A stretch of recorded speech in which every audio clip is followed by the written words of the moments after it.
viewers, I am Tanvi. Welcome to Sterling Academy. Last lecture में हम लोगों ने क्लास 8th का सिविक्स का chapter the Indian constitution discuss किया था, जिसमें हम लोगों ने डिस्कस किया था कि कॉन्स्टिट्यूशन होता क्या है, what is the meaning of constitution and why does a country need a constitution, किसी कंट्री को कॉन्स्टिट्यूशन की ज़रूरत क्यों होती है। यहाँ मैंने नेपाल के एग्जाम्पल से आपको समझाया था। फिर मैंने आपको एक एग्जाम्पल दिया था सुरेश का और उसके टीचर का। इसके बिलो जो पिक्चर है उसके बिलो से स्टार्ट कर रहे हैं हम लोग। In the case of the Indian Constitution, about which you will read more later in this chapter, many of these laws are contained in the section on fundamental rights. Do you recall the chapter Dalit? Writer Om Prakash Valmiki's experience in school from your class 7th book. अब ये बोलते हैं आगे कि जो 7th class की book में जो हमने चैप्टर पढ़ा था, वहाँ से हमने जो हमने फंडामेंटल राइट्स के बारे में पढ़ा था, क्या आपको पता है, क्या ध्यान है आपको इस बारे में। In that chapter we talked about the discrimination. उस चैप्टर में हमने क्या पढ़ा था, डिस्क्रिमिनेशन के बारे में पढ़ा था। डिस्क्रिमिनेशन का मतलब होता है भेदभाव के बारे में। Om Prakash faced because he was a Dalit, और ये चीज़ ओम प्रकाश ने क्यों फेस की थी, क्योंकि वो दलित था। You read about how the Indian Constitution guarantees the right to equality to all the persons and says that no citizen can be discriminated against on grounds of religion, race, caste, gender and place of birth. अब मैं आपको यही बताना चाहती हूँ, जो Indian constitution है वो ये गारंटी लेता है कि हर किसी को इक्वालिटी का राइट है, हर किसी को समानता का अधिकार है, राइट। जो सभी पर्सन हैं and says that no citizen, किसी भी पर्सन को भेदभाव की नज़र से नहीं देखा जाएगा, चाहे वो पर्सन रिलीजन, चाहे वो किसी धर्म के नाम पर है, ना तो उसके साथ धर्म के नाम पर भेदभाव किया जाएगा, ना कास्ट, ना जेंडर कि वो हिंदू है या मुस्लिम है, या वो मेल है या फीमेल है, या वो अदर जेंडर का है, राइट, या उसका बर्थ जो है किसी भी प्लेस पर हुआ है, चाहे इंडिया के किसी भी स्टेट में उसका बर्थ हुआ है, उसके साथ कोई भी भेदभाव नहीं किया जाएगा। ये कौन कहता है, कॉन्स्टिट्यूशन में लिखा हुआ है कि किसी भी पर्सन के साथ कोई भेदभाव नहीं किया जाएगा। The right to equality is one of the fundamental right guaranteed by the Indian constitution. ये जो राइट टू इक्वालिटी का जो राइट है, इक्वालिटी का, समानता का जो अधिकार है, ये फंडामेंटल राइट है और जो इंडियन कॉन्स्टिट्यूशन के थ्रू गारंटी ली जाती है, इंडियन कॉन्स्टिट्यूशन में ये लिखा जाता है, राइट। इसके बाद हम एक और पिक्चर के एग्जाम्पल से लेकर चलते हैं। Another important function that constitution plays in a democracy is to ensure that a dominant group does not use its power against other less powerful people और groups. The storyboard below demonstrated one such situation in the classroom. इस example से मैं आपको एक और चीज़ clarify करती हूँ। अब आप मुझसे पूछेंगे कि मैं आपको आगे रीड कराए जा रही हूँ, बट हमारा मेन हम पढ़ क्या रहे हैं। अब मैं आपको बताती हूँ हम क्या पढ़ रहे हैं। हम लोग कॉन्स्टिट्यूशन की किसी कंट्री को ज़रूरत क्यों है, ये इसीलिए पढ़ रहे हैं हम, ठीक है। अब मैंने आपको पहले बताया था कि किसी को पावर दे दी गई तो वो मिसयूज़ कर सकता है, पर कॉन्स्टिट्यूशन अगर होगा किसी कंट्री में तो वो अपनी पावर का मिसयूज़ नहीं कर सकता, ठीक है। अब नेक्स्ट पॉइंट से मैं क्या आपको एक्सप्लेन करूँगी, कॉन्स्टिट्यूशन क्यों एक डेमोक्रेसी कंट्री के अंदर एक इम्पॉर्टेंट रोल प्ले करता है, मैं आपको बताती हूँ। देखिए, let's the game period is about to let's play basketball today for a change. कुछ बच्चे क्या कहते हैं कि चलो बास्केटबॉल खेलते हैं चेंज के लिए। No, we will play cricket. Left hand side पे जो स्टूडेंट्स खड़े हैं वो बोलते हैं नहीं नहीं हम तो क्रिकेट खेलेंगे, ठीक। अब the teacher decided to settle the problem with a show of hand. Teacher decide क्या करेगी कि टीचर ही डिसाइड करेगी प्रॉब्लम की सेटलमेंट करने के लिए।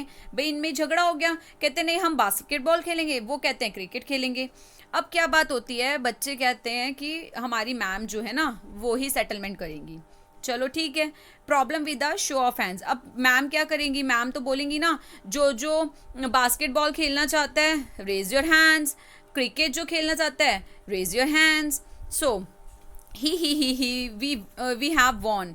तो एक बच्चा क्या कहता है, हम तो जीत गए, हम तो जीत गए। Obviously there are more boys in the class. दूसरा पर्सन ये कहता है कि ऑब्वियसली जहाँ ज़्यादा बच्चे जो खेलना चाहेंगे, टीचर तो उसी को बोलेगी ना कि जो बच्चे क्रिकेट ज़्यादा खेलना चाहेंगे तो मैम बोलेंगी ठीक है आप क्रिकेट खेल लो। ठीक है, तो मैम तो यही कर सकती है। पर we always have, next part में क्या आता है, we always have to do what the boys want. कुछ बच्चे बोलते हैं हम हमेशा वही करते हैं जो सामने वाले बच्चे बोलते हैं, क्योंकि उनके पास क्या है, मेजॉरिटी है। सारे बच्चे क्या खेलना चाहते हैं, क्रिकेट खेलना चाहते हैं। तो मैम भी क्या बोलेंगी, ठीक है जब सारे बच्चे क्रिकेट खेलना चाहते हैं तो हम क्रिकेट गेम खेलेंगे, बास्केटबॉल नहीं खेलेंगे। और बच्चों के मन में क्या आ जाता है कि हम तो फिर वही क्रिकेट ही क्रिकेट खेलते रहते हैं, हम तो बास्केटबॉल खेल ही नहीं पाते। Ma'am should think of another way to make decisions so that our wishes are also heard. अब बच्चे बोलते हैं कि मैम को भी ना अपना नज़रिया चेंज करना पड़ेगा, जो किस चीज़ का, कि अपने डिसीज़न को लेने का। ऐसा नहीं है कि जहाँ मेजॉरिटी होगी हम सबको वही गेम खेलनी पड़ेगी, हमारी बात भी मैम को सुननी पड़ेगी। तो इससे क्या कंक्लूजन निकल के आ रहा है कि जहाँ पर कॉन्स्टिट्यूशन में क्या होता है कि ऐसा ज़रूरी नहीं है कि जो डोमिनेंट ग्रुप होता है, जो मेजॉरिटी जहाँ ज़्यादा होती है जिस ग्रुप की, उसी की बात मानी जाती है। अदर जो माइनर लोग होते हैं जहाँ मेजॉरिटी नहीं होती उनकी बात नहीं सुनी जाती। तो यही चीज़ लिखी हुई है। ठीक है, सच अनहेल्दी सिचुएशन, ये जो अनहेल्दी सिचुएशन है can occur in democratic societies too. ये ऐसी अनहेल्दी सिचुएशन आप भी जानते हैं, आप भी देखते हैं और मैं भी देखती हूँ कि डेमोक्रेटिक सोसाइटीज़ के अंदर इस तरीके की अनहेल्दी सिचुएशंस जो हैं ये बहुत बार देखने को मिलती है। ये आप जानते हैं कि जहाँ मेजॉरिटी ज़्यादा होती है उसी की सरकार बनती है। ये जानते हैं ना आप कि अगर हमने किसी भी पार्टी को वोट दिया, सपोज़ ए और बी पार्टी हैं, ए पार्टी को ज़्यादा वोट दिए हैं, मेजॉरिटी वहीं ज़्यादा है, सरकार ए पार्टी की ही बनेगी। इसी चीज़ से मैंने अपनी बात क्लियर की है, राइट। सो आगे देखिए, where a majority can continuously enforce decision that exclude minorities and go against their interest. यही बात होती है, जो माइनर लोग होते हैं जहाँ मेजॉरिटी कम होती हैं उनके इंटरेस्ट को भी फॉलो नहीं किया जाता, जैसा कि आपने ऊपर स्टोरी बोर्ड में देखा है। Every society is prone to this tyranny of the majority. The constitution usually contains rules that ensure that minorities are not excluded from anything that is routinely available to the majority. ये कहता है कि constitution जो है, constitution के अंदर ये लिखा होता है कि माइनॉरिटी के जो ग्रुप के लोग हैं उनके साथ भेदभाव नहीं किया जाएगा। जो माइनॉरिटी हैं, माइनॉरिटीज़ में जो आते हैं उनकी बात भी सुनी जाएगी, उनको एक्सक्लूड नहीं किया जाएगा, right. Another reason why we have a constitution is precisely to prevent this tyranny or domination by the majority of a minority. और कोई भी डोमिनेशन नहीं किया जाएगा माइनॉरिटी के ऊपर मेजॉरिटी का। आप खुद सोच के देखिए ना कैसे। एक बार ये पूरी लाइंस कर लेते हैं, उसके बाद मैं आपको एक्सप्लेन करती हूँ। This can refer to one community dominating another, is that inter-community domination or members of one community dominating others within the same community is that intra-community domination। इसका मीनिंग क्या है कि जो एक कम्युनिटी के लोग होते हैं, जहाँ पर ए और बी कम्युनिटी, मैंने आपको बताई थी ए और बी पार्टी, जहाँ ए पार्टी के मेंबर्स ज़्यादा थे, मेजॉरिटी ज़्यादा थी, वहाँ पर क्या होगा कि जो वो लोग हैं वो बी पार्टी के लोगों के ऊपर अपना रोब जमाएंगे, अपना शासन करेंगे। ठीक है, बी पार्टी के लोगों की बात सुनी ही नहीं जाएगी। इसको बोलते हैं डोमिनेशन, दूसरे के ऊपर धाक जमाना अपनी। ठीक है, ये चीज़ बताते हैं। बट कॉन्स्टिट्यूशन में ऐसा नहीं होता। कॉन्स्टिट्यूशन में लिखा होता है कि बी पार्टी के लोगों की भी बात सुनी जाएगी, अगर सही बात होगी तो उनकी बात को भी माना जाएगा। ठीक है, कोई भी मेंबर दूसरे के ऊपर अपना धाक नहीं जमाएगा। ये बात समझ आ जाती है आपको। इसके बाद थर्ड सिग्निफिकेंस लेकर चलते हैं कि हमें कॉन्स्टिट्यूशन की ज़रूरत क्यों होती है। Why we need a constitution is to save us from ourselves. कैसे हम अपने आप से भी कॉन्स्टिट्यूशन को सेव कर सकते हैं, किस तरीके से हम अपने आप से सेव कर सकते हैं कॉन्स्टिट्यूशन को। देखिए, दिस में sound strange but what is meant by this, it is that we might at times feel strongly about an issue that might go against our larger interest, and the constitution help us guard against this. Look at the storyboard below to understand this better. अब इसमें क्या बताते हैं, ये सुनने में आपको एक अजीब बात लगेगी, ये बहुत अजीब लगेगा कि ऐसा भी होता है क्या। Constitution might go against our larger interest and the constitution help us. जो कॉन्स्टिट्यूशन होता है ये हेल्प करता है एज गार्ड के रूप में हमारी हेल्प करता है। देखिए कैसे, बहुत इजी एग्जांपल से, स्टोरी बोर्ड से समझा रही हूँ मैं आपको। देखिए, Shabnam is in a fix, she has a decision to make. Shabnam जो है वो क्या डिसीजन लेती है, देखिए वो क्या सोच रही थी। I have 2 chapter left to revise for tomorrow's test. उसने ये सोचा कि मेरे पास अभी क्या है, मेरे पास अभी 2 क्या हैं चैप्टर्स हैं रिवाइज करने के लिए। ठीक है, अभी 2 चैप्टर रह गए हैं और कल मेरा टेस्ट है। But it's time for my favourite TV programme. But ये टाइम तो ना मेरा फेवरेट टीवी प्रोग्राम आएगा मेरा, यस, केबीसी आएगा मेरा, कौन बनेगा करोड़पति, मैं उसको देखना चाहती हूँ। बट कल मेरा टेस्ट भी है, मैं क्या करूँ, मुझे प्रिपरेशन करनी है और अभी मेरे 2 चैप्टर रह गए हैं। I am dying to watch it. अगर मैं उसको देखने के लिए बैठती हूँ, but if I do that, अगर मैं उसको देखती हूँ, I won't have time to finish my revision, तो मैं अपने रिवीजन को अपने चैप्टर्स की रिवीजन नहीं कर पाऊंगी। Shabnam, why are you looking so worried. उसकी मम्मा बोलती हैं, शबनम क्या हुआ, आप क्यों इतनी वरीड हो, इतनी चिंतित दिख रही हो। अब क्या बोलते हैं, I want to watch this TV programme but I have a test tomorrow. मेरा कल टेस्ट है, देखना तो मैं चाहती थी। If you all watch TV, अगर आप सब टीवी देखेंगे, I will also want to watch, मुझे भी देखना पड़ेगा, मेरा भी मन करेगा। आई हैव एन आइडिया, मेरे पास मम्मा एक आइडिया है, बताऊँ क्या है। What if no one watches TV tonight, then I may not be tempted. अगर मम्मा आज रात कोई भी टीवी नहीं देखेगा ना, तो मैं भी परेशान नहीं होंगी और मेरी रिवीजन भी हो जाएगी। अगर आप सब देखेंगे तो मेरा भी मन करेगा, अगर आप भी बंद कर देंगे टीवी तो मेरी रिवीजन हो जाएगी। Similarly, the constitution helps to protect us against certain decisions. जो कॉन्स्टिट्यूशन होता है ये कुछ डिसीजंस के अगेंस्ट हमें प्रोटेक्ट करता है। इसी तरीके से, right, we might take that could have an adverse effect on the larger principles that the country believes in। कुछ ऐसे कंट्री के प्रिंसिपल्स होते हैं जो बहुत ज़्यादा लार्जर होते हैं, राइट, और उनसे एडवर्स इफेक्ट भी पड़ता है।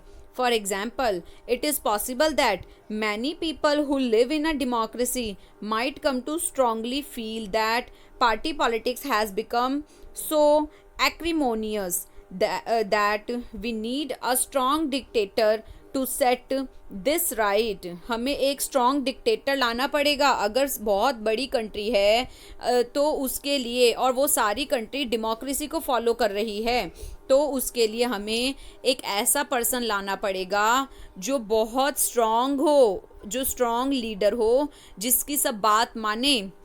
उसको हमें जो पॉलिटिक्स के मैदान में लाना पड़ेगा। ठीक है, डिक्टेटर जो होगा, स्ट्रॉन्ग डिक्टेटर, उसको हमें लाना पड़ेगा। Swept by this emotion they may not release that in the long run dictatorial rule goes against all their interest, right. A good constitution does not allow these whims to change its basic structure. जो basic structure है ना, वो तो follow, जो basic structure है उसको, उसमें changes नहीं होते हैं। ठीक है, बट गुड कॉन्स्टिट्यूशन क्या कहता है, उस वो जो बेसिक स्ट्रक्चर होता है उसमें चेंजेस करने को अलाउ नहीं करती है। जो कॉन्स्टिट्यूशन बना हुआ है उसमें बेसिक स्ट्रक्चर में चेंजेस नहीं करने हैं। It does not allow for the easy overthrow of provisions that guarantee rights of the citizens and protect their freedom. ये सिर्फ किस में करते हैं चेंजेस, कि अगर कोई सिटीजन्स के राइट की गारंटी लेनी है या फ्रीडम के लिए प्रोटेक्ट करना है, इससे रिलेटेड अगर कोई प्रॉब्लम हो रही है तो हो जाते हैं चेंजेस। ठीक है, फ्रॉम द अबव डिस्कशन, हमने ऊपर की जो इतनी सारी डिस्कशन की, उस यू विल अंडरस्टैंड दैट हम लोगों ने क्या समझा। Constitution plays a very important role in democratic society. जो डेमोक्रेटिक सोसाइटी होती है उसमें कॉन्स्टिट्यूशन एक बहुत इम्पॉर्टेंट रोल प्ले करता है। किसमें? डेमोक्रेटिक सोसाइटी के अंदर, राइट। अब हम राइट हैंड साइड पे जब हम पिक्चर देखेंगे शबनम की, वो क्या सोच रही है पेपर करते टाइम, टेस्ट करते time, it's good thing I did not watch TV. ये बहुत अच्छी बात हुई कि मैंने ना कल टीवी नहीं देखा था। There are so many questions from the last 2 chapters. यहाँ तो बहुत सारे क्वेश्चंस आए हुए हैं लास्ट चैप्टर में से। और एक और बात भी मैं आपको बताना चाहती हूँ, हम लोगों ने देखा होगा खूब सारा, क्या देखा हम लोगों ने कि जब भी हम जो चैप्टर छोड़ के जाते हैं, ऑलमोस्ट क्या होता है कि उसी में से चैप्टर में से क्वेश्चन आ जाता है। होता है ना ऐसा हर बार कि हम जो छोड़ के जाएंगे वही क्वेश्चन आ जाता है। तो उसने क्या किया कि उसने रिवीजन की, चैप्टर रीड किया, ठीक है, अपने क्वेश्चन जो उसके रह गए थे वो करे, ठीक है, उसने अपने मन को मारा और उसने टीवी नहीं देखा। दैट्स द रीज़न कि वो अपने टेस्ट में उसको करने में क्या हो पाई, कामयाब हो पाई, right. Now let us try and understand the ways in which the above points get translated into certain ideals and rules by studying some key features of the Indian Constitution. So आज हम लोगों ने अपना ये complete किया है कि why does a need to need a country to constitution. किसी भी कंट्री को, किसी भी नेशन को कॉन्स्टिट्यूशन की ज़रूरत क्यों होती है। ठीक है, आज हम लोगों ने किस किस के एग्जाम्पल से रीड किया। हम लोगों ने पहले जो सुरेश था उसके एग्जाम्पल से पढ़ा, अभी शबनम के एग्जाम्पल से रीड किया था, बीच में हमने फुटबॉल और बास्केटबॉल के बास्केटबॉल और क्रिकेट के एग्जाम्पल से रीड किया था। तो इससे हमें पता लगा कि एक कंट्री को कॉन्स्टिट्यूशन की ज़रूरत क्यों होती है। ठीक है, सो व्यूअर्स आज के लिए इतना ही। नेक्स्ट लेक्चर में हम लोग डिस्कशन करेंगे कि इसके इंडियन कॉन्स्टिट्यूशन के फीचर्स क्या होते हैं, राइट। सो व्यूअर्स मेरे चैनल को लाइक करें, शेयर करें, सब्सक्राइब करें और प्लीज़ मेरे चैनल में जो पार्ट्स हैं इसके देखते रहें। Thank you.